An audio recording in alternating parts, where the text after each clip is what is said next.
सुनेत्रा पवार यांची बारामती विधानसभेवर निवडून आल्यानंतर रिक्त झालेल्या राज्यसभेच्या जागेसाठी आता नव्या राजकीय हालचाली सुरू झाल्या। या जागेसाठी प्रामुख्याने छगन भुजबळ, जय पवार यांच्या नावाची चर्चा सुरू आहे। खरं तर राष्ट्रवादी काँग्रेसचे नेते अजित पवार यांच्या निधनानंतर पक्षापुढे नेतृत्व, संघटन आणि सामाजिक समीकरण अशा तिन्ही पातळ्यांवर मोठं आव्हान उभं राहिलं। हे पाहता राजकीय वास्तव आणि सामाजिक संदेश या दोन्ही बाबींचा विचार करता छगन भुजबळ यांचं पारडं जड मानलं जातं।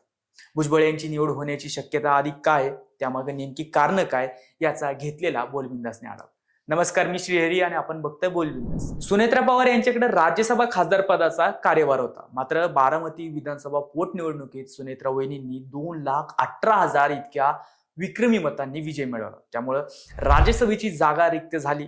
राज्यसभेच्या एका जागेसाठी अलीकडेच पार्थ पवार यांची ऑलरेडी निवड झाली, त्यामुळे जय यांचं नावही या पदासाठी घेतलं गेलं असलं तरी एकाच कुटुंबात 3 पद एकवटल्यास त्यांचा लोकांमध्ये नकारात्मक संदेश जाऊ शकतो, असा विचार पक्षात झाल्याचं बोललं जाते। त्यामुळे जय पवार यांचं नाव मागं पडलेलं दिसते। स्वाभाविकच सध्या तरी छगन भुजबळ यांचं नाव आघाडीवर आहे। महाराष्ट्राच्या राजकारणात भुजबळ हे केवळ राष्ट्रवादीचे नेते नाही, तर ते ओबीसी समाजाचा महत्वाचा चेहरा म्हणून ओळखले जातात। मंडल आयोगाच्या राजकारणापासून ते ओबीसी आरक्षणाच्या प्रश्नांपर्यंत त्यांनी सातत्याने आक्रमक भूमिका घेतली। माळी समाजासह राज्यातील अनेक ओबीसी घटकांमध्ये त्यांचा प्रभाव अजूनही टिकून आहे। समत परिषदेच्या माध्यमातून राज्यासह देशात त्यांचं नेटवर्क आहे। सध्या महाराष्ट्रात मराठा आरक्षण आणि ओबीसी आरक्षण या प्रश्नांमुळे सामाजिक तणावाचं वातावरण। अशा वेळी राष्ट्रवादीला ओबीसी समाजाला सांगायचंय की पक्ष अजूनही भुजबळ यांच्या नेतृत्वाला महत्त्व देतो। भुजबळ यांची राज्यसभेवर नियुक्ती हा त्याच दिशेने जाणारा राजकीय संदेश ठरू शकतो। अजित पवार गटासाठी आणखी एक महत्वाचा मुद्दा म्हणजे पक्षातील संघटनात्मक स्थैर्य।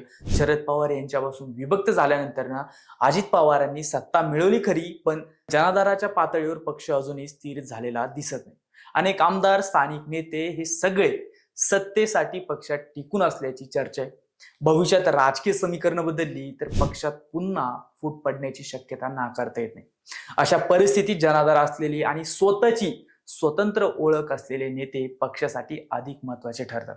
भुजबळ हे त्यापैकीच एक आहे। भुजबळ यांचं आणखी एक वैशिष्ट्य म्हणजे त्यांचा प्रशासकीय संसदीय अनुभव। महापौर, आमदार, मंत्री, उपमुख्यमंत्री ते लोकसभा आणि राज्यसभा अशा विविध पातळींवर त्यांनी काम केले। दिल्लीच्या राजकारणातील त्यांचा अनुभव राष्ट्रवादीसाठी उपयोगी पडू शकतो। केंद्रात भाजपचं वर्चस्व असताना दिल्लीमध्ये प्रभावीपणे पक्षाची बाजू मांडणारा नेता राष्ट्रवादीला आवश्यक आहे। भुजबळ हे आक्रमक वक्ते असून संसदीय राजकारणातही ते तितके सक्रिय राहिलेले, त्यामुळे राज्यसभा ही त्यांच्यासाठी नैसर्गिक भूमिका मानली जाते। राजकीय दृष्टिकोनातून पाहिलं तर भुजबळ यांना राज्यसभेत पाठवणं म्हणजे अजित पवार गटाकडून 2 महत्वाचे संदेश देणं होय। पहिलं म्हणजे पक्ष केवळ पवार कुटुंबापुरता मर्यादित नाही, तर दुसरा म्हणजे ओबीसी नेतृत्वाला अजूनही राष्ट्रवादीमध्ये महत्वाचं स्थान आहे। आगामी स्थानिक स्वराज्य संस्था निवडणुका, विधानसभा, भविष्यातील महापालिका निवडणुका लक्षात घेतल्या तर हा संदेश अत्यंत महत्वाचा ठरू शकतो। भुजबळ यांच्या निवडीमागे आणखी एक राजकीय गणित दिसतं। सध्या महायुतीत भाजप, शिवसेना आणि राष्ट्रवादी यांच्यात सूक्ष्म स्पर्धा सुरू आहे। भाजपने ओबीसी समाजात आपला प्रभाव वाढवण्याचा मोठा प्रयत्न केलाय। अशा वेळी राष्ट्रवादीकडे प्रभावी ओबीसी चेहरा राहणं गरजेचं आहे।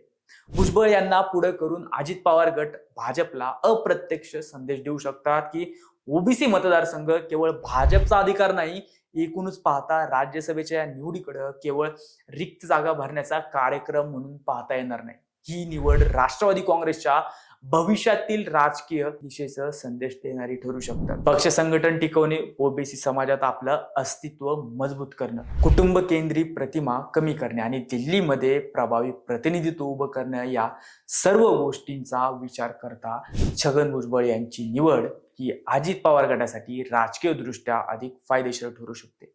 मुख्य म्हणजे प्रफुल्ल पटेल आणि सुनील तटकरे यांना मर्यादा आहे। त्यांचे राजकारण दरबारी स्वरूपाचं आहे, तर भुजबळ हे जमिनीवरचे नेते, त्यांच्या माध्यमातून संभाव्य फुटी टाळता येऊ शकतात। त्यामुळेच सध्याच्या घडीला राज्यसभेसाठी भुजबळ यांचं नाव सर्वाधिक चर्चेत आणि आघाडीवर असल्याचं चित्र दिसतं। भुजबळ हे सध्या येवला मतदारसंघाचे प्रतिनिधित्व करतात।